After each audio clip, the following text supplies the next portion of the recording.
Hi everybody, and thanks again for joining us on another Wildside walk. Today we're in the fantastic Goyt Valley, which is right here in the Peak District. It's only a few miles from Buxton and about 7 miles from Macclesfield. Today's walk is going to start right at the top of the valley to a place called Pym Chair. There's a small car park there which is free of charge, and it's only a short walk across the little road there, and you'll come to the first footpath which will take us right along the ridge overlooking the valley. We're going to go over Cat's Tor to Shining Tor, and then from Shining Tor we get fantastic views out over Shutlings Low and over to the Cheshire Plain, and then from there we'll drop down to Stateside, right the way down to Deep Clough in the valley here. That'll bring us out here to this river here, which is the Goyt River.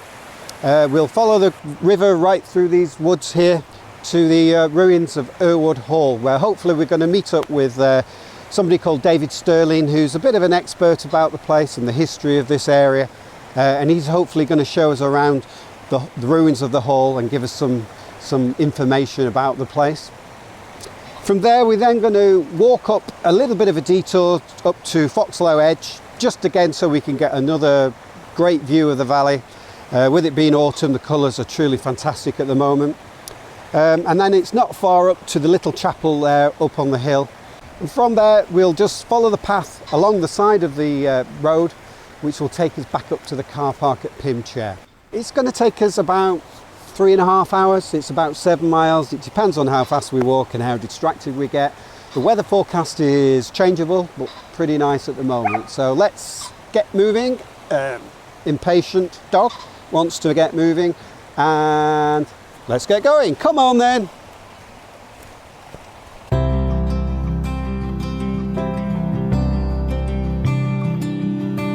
According to local legend, Pym Chair was named after a highwayman called Pym. It was said that he used to rob passers-by on the Packhorse route. However, another story is that Pym was a preacher that used to give sermons on the hillside.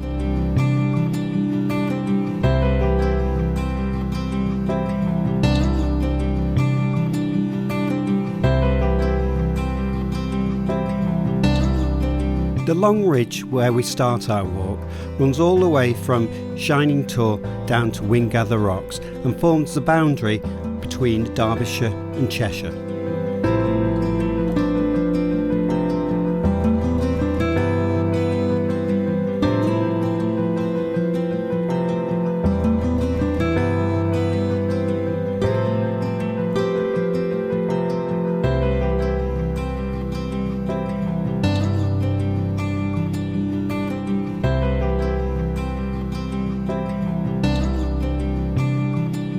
Due to its popularity, this path has been paved all the way from Pym Chair to Shining Tor.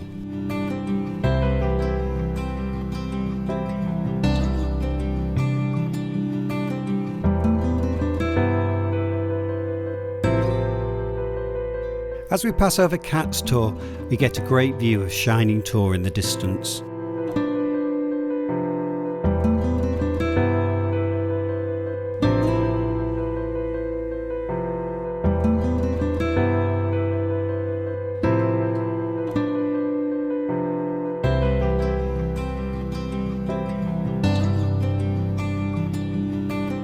On a clear day, the views from the ridge are truly stunning. And even Roy thinks so too.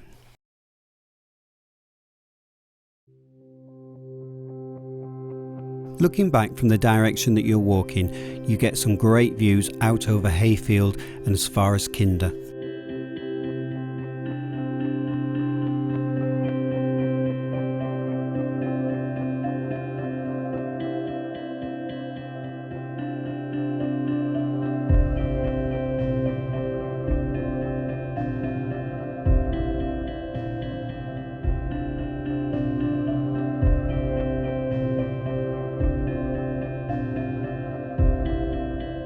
Due to the great uplift that's created on this ridge, Cat's Tor is a very popular place for the paragliders.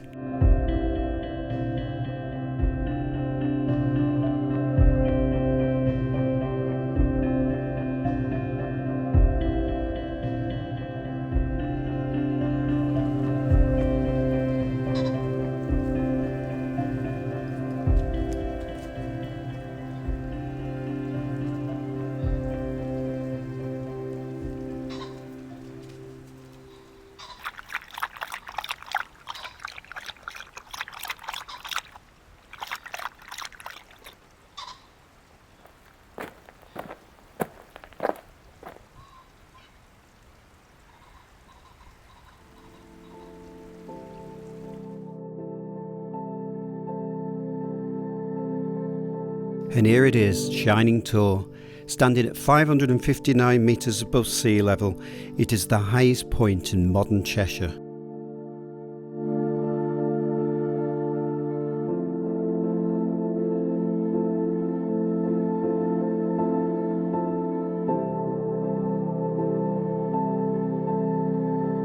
Looking directly below the peak, the Macclesfield to Buxton Road can be seen winding its way through this hilly landscape.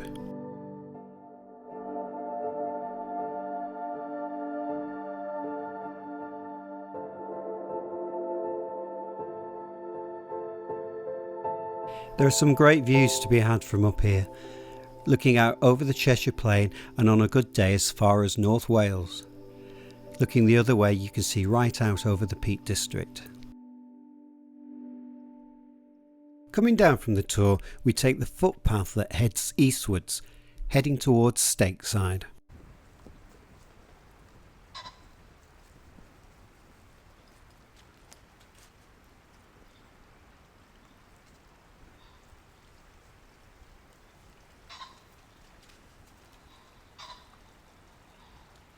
Although Errwood is signposted left, we're going to turn right and take the footpath heading towards the Cat and Fiddle.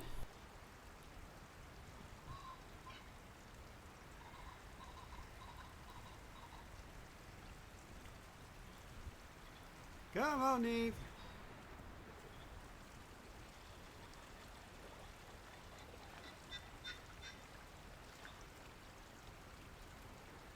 Once through this kissing gate, turn immediately left.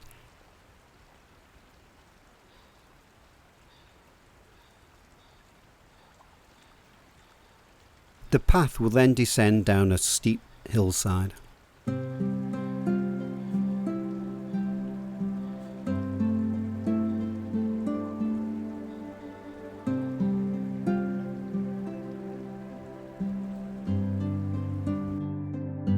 Something quite beautiful about the colour and the texture of the long grasses at this time of year.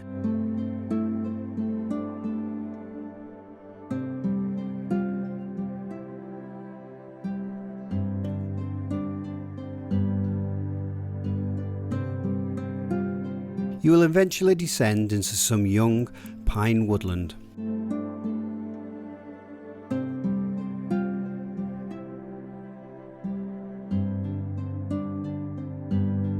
You're never too far away from the sound of running water in the Goyt Valley.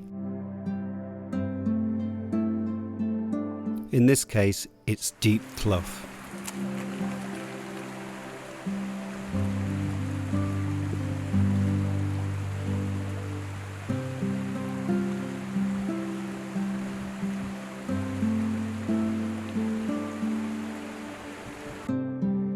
We're now heading towards Goyt's Clough Quarry.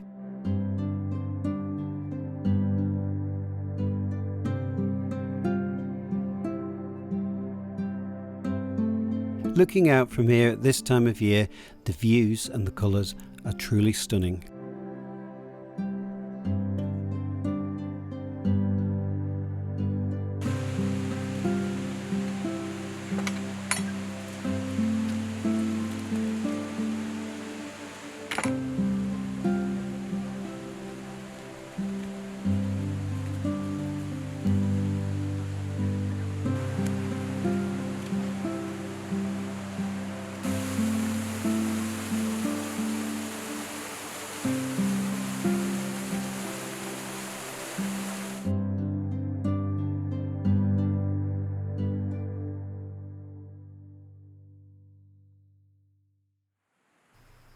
You'll come out onto a small lane that runs through the bottom half of the Goyt Valley.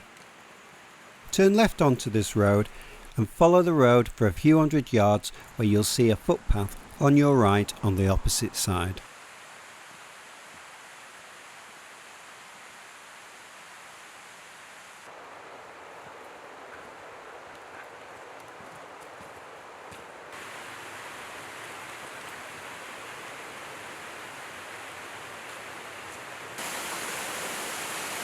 Good girl.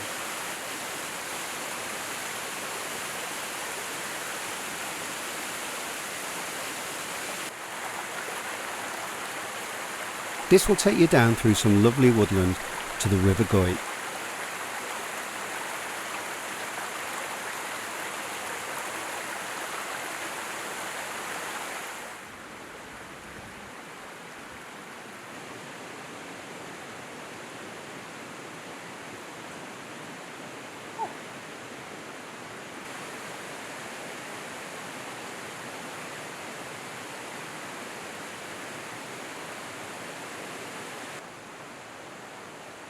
The woodland is made up of species such as oak, birch, rowan, elder and beech.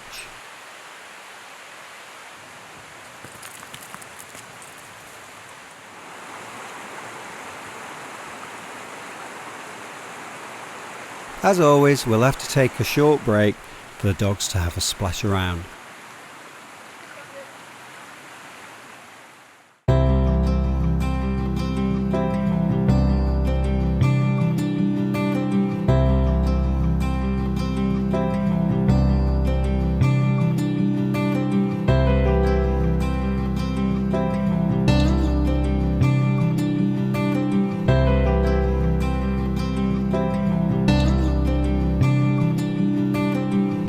With all this colour and this wonderful light, I think it's safe to say it's guaranteed to make you feel alive.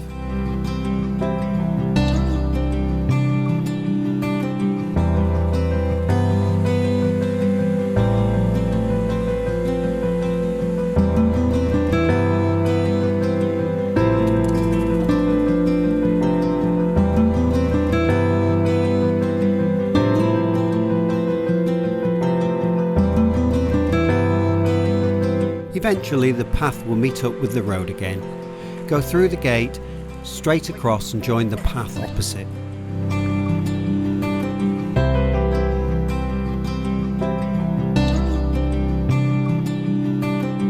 When you come to the end of this path, turn left and follow the path towards Errwood Hall. It's here I'm going to take you on a little detour. As you're heading towards the hall, look for some steps on your left.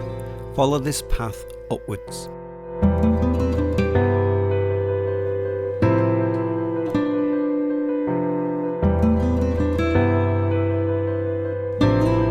From here you get some great views of Errwood Hall.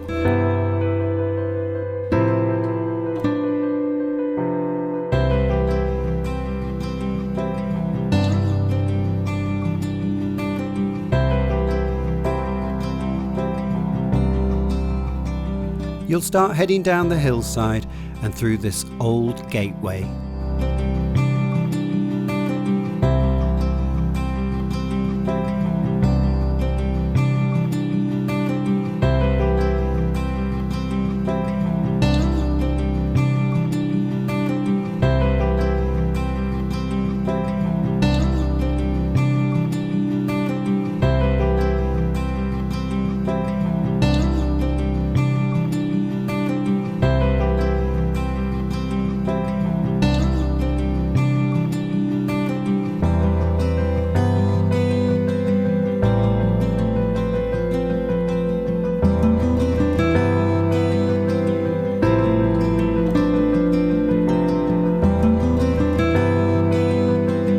It almost feels subtropical down here.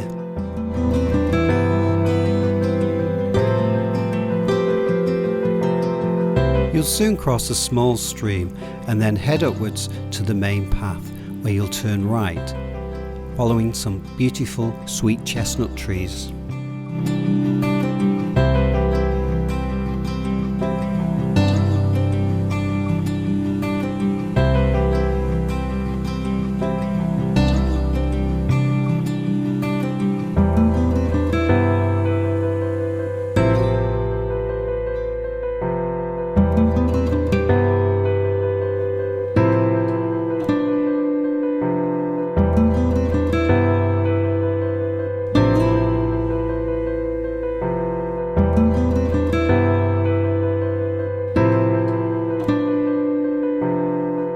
Instead of turning right towards Errwood Hall, we're going to go straight across and up the small hill towards the burial ground.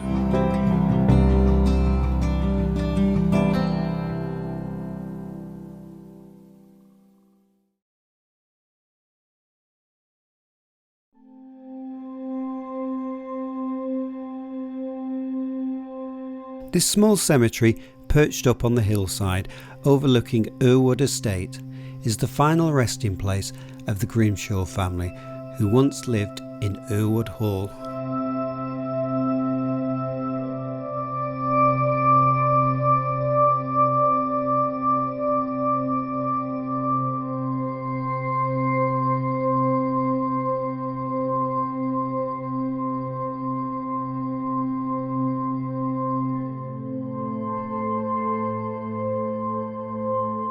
It's a lovely, quiet and peaceful place to come and visit, and is often overlooked by the many people that come to visit Errwood Hall.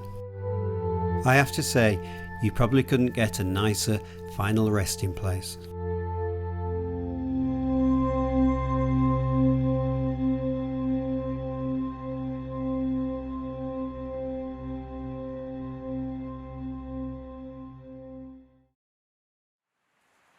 Head back down the hillside, but this time take the path heading left.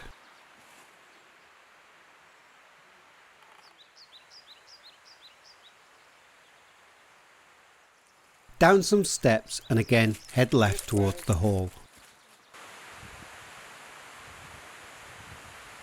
It's around here we've arranged to meet David Sterling.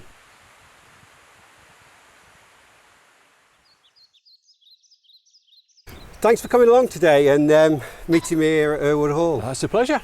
Now I do believe I've had a little bit of contact with you through your website and things like that, just about, you seem quite up on the subject of this place. I must admit it has been a bit of a passion over the years. Yes, Yeah. yes. And what got you into that? About 10 years ago I came across a book by a chap called Gerald Hancock, and I got to know him and he let me scan all the photos of his collection, and it set me thinking and wondering where these places were and the history behind them, and that was really the impetus for it. Yeah. And then because I worked as a graphic designer and created websites, I thought it would make a wonderful website. Yeah. So that's how I started. Brilliant.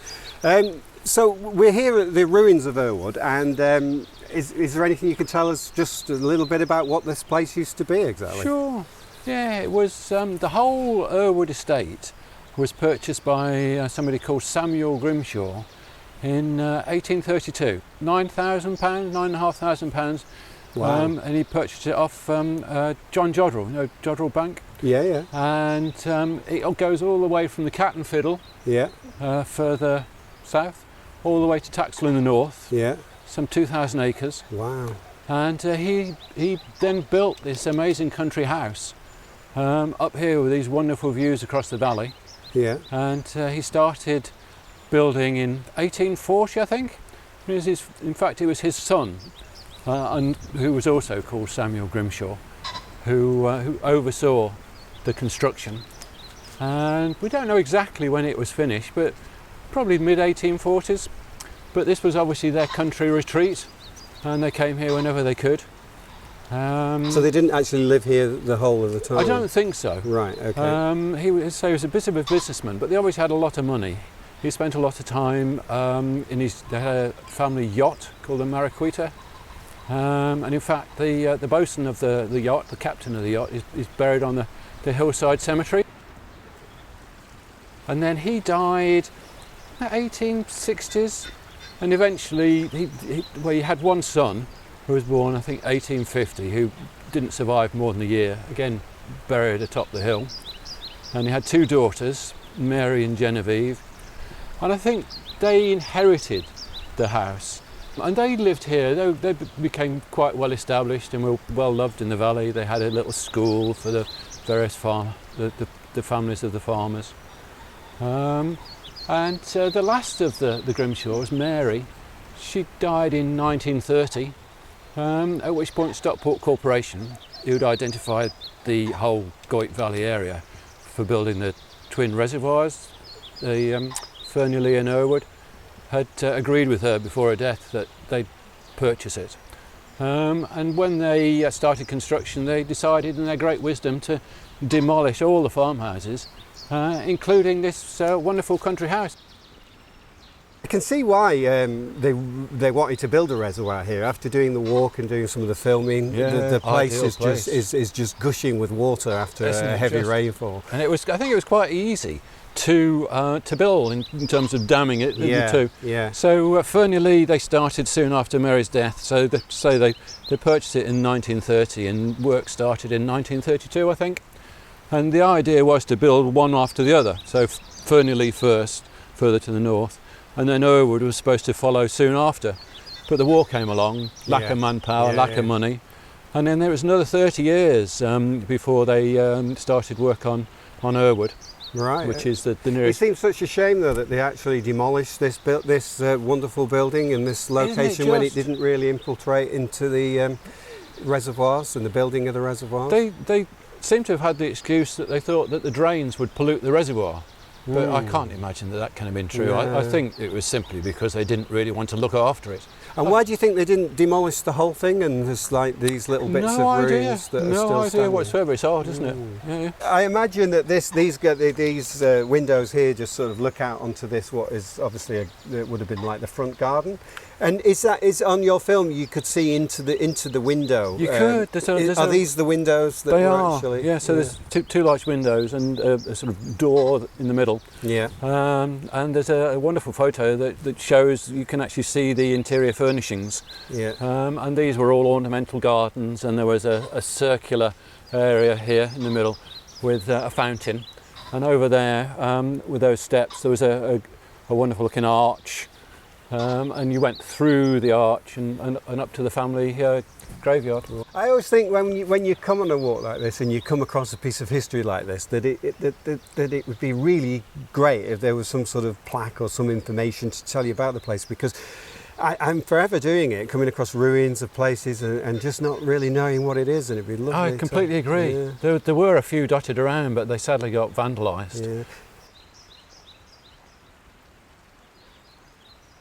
I'm going to put a link of your website, if that's okay, down in the description here, and I can really recommend taking a look because there's some fascinating history on there and some wonderful photographs of the place. I'm going to carry on with my walk now. Hopefully the weather's going to stay fine. It's pretty much all uphill from now on, so I better get moving. Yeah, great to meet you. Thanks ever so much, David. Take care. Some fascinating information there. Thanks again to David for taking the time to meet up with me today. Make sure you visit the website on the link below in the description.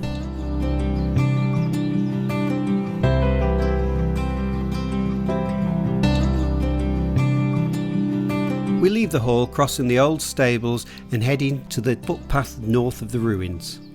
This will take you around the back of the hall.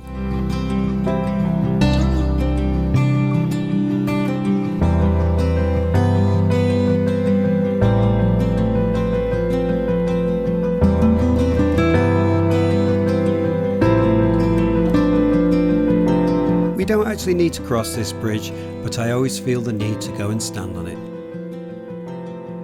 What we do need is to turn right and head up some very steep steps.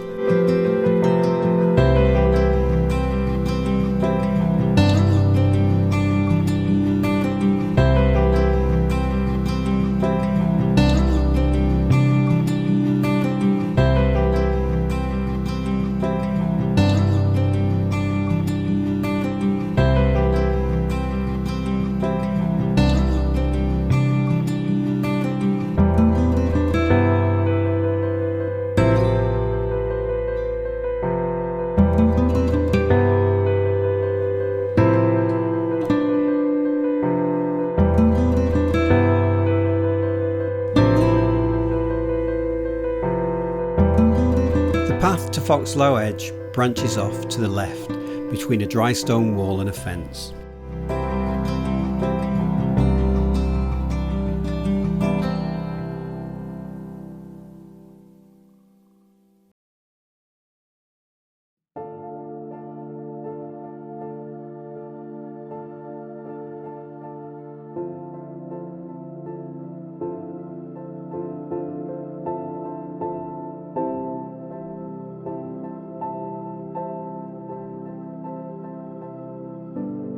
Just before you get to this very windswept tree, you'll see a gap in the wall. This will take you to a little outcrop of rocks which give you fantastic views over the valley below.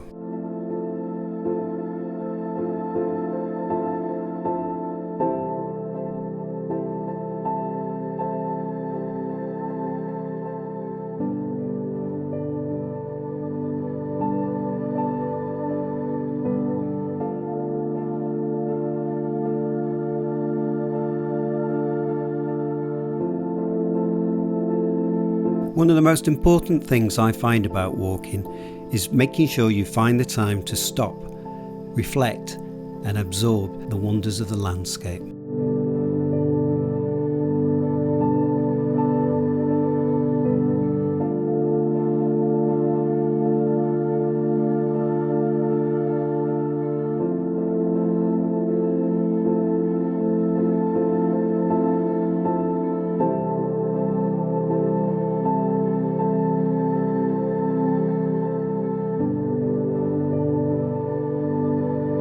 Never underestimate the positive effect that this can have on your mental health and well-being.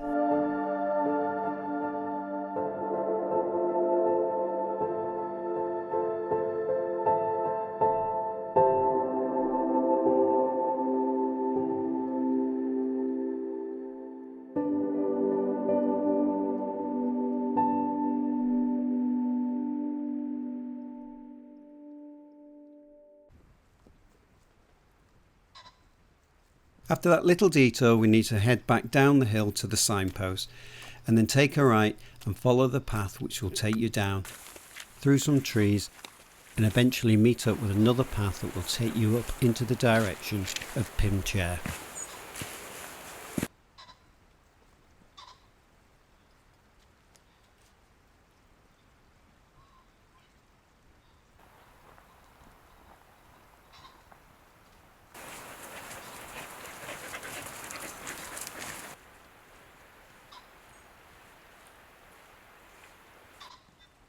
When you reach the other path, take a right, heading for Pim Chair.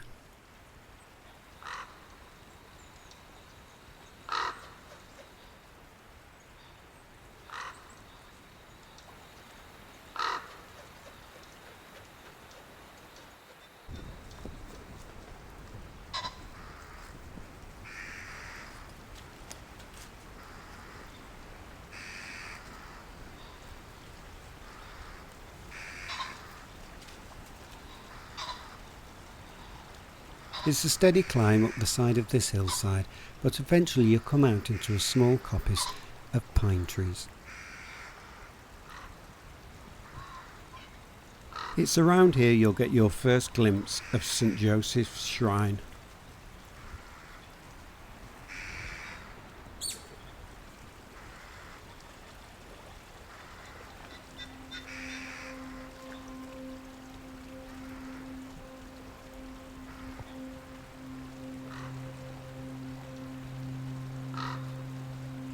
It is a tiny circular stone-walled building which has a very heavy, low wooden door made of oak. This beautiful miniature chapel was constructed in 1889 as a memorial to Dolores de Bergerac, who died whilst still in her 40s. She was a Spanish aristocrat who came over soon after the death of Samuel Grimshaw in 1883 as a companion to his widow Jessie. She helped to set up the school and taught the children of the estate, which was located at Goyt's Bridge.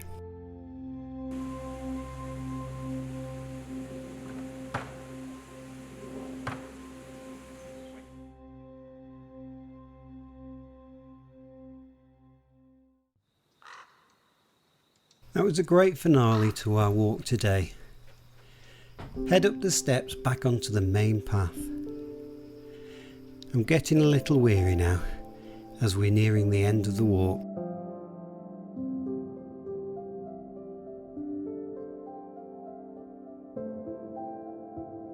On reflection, this is a beautiful walk with plenty to see, great views and gushing rivers and lovely woodlands.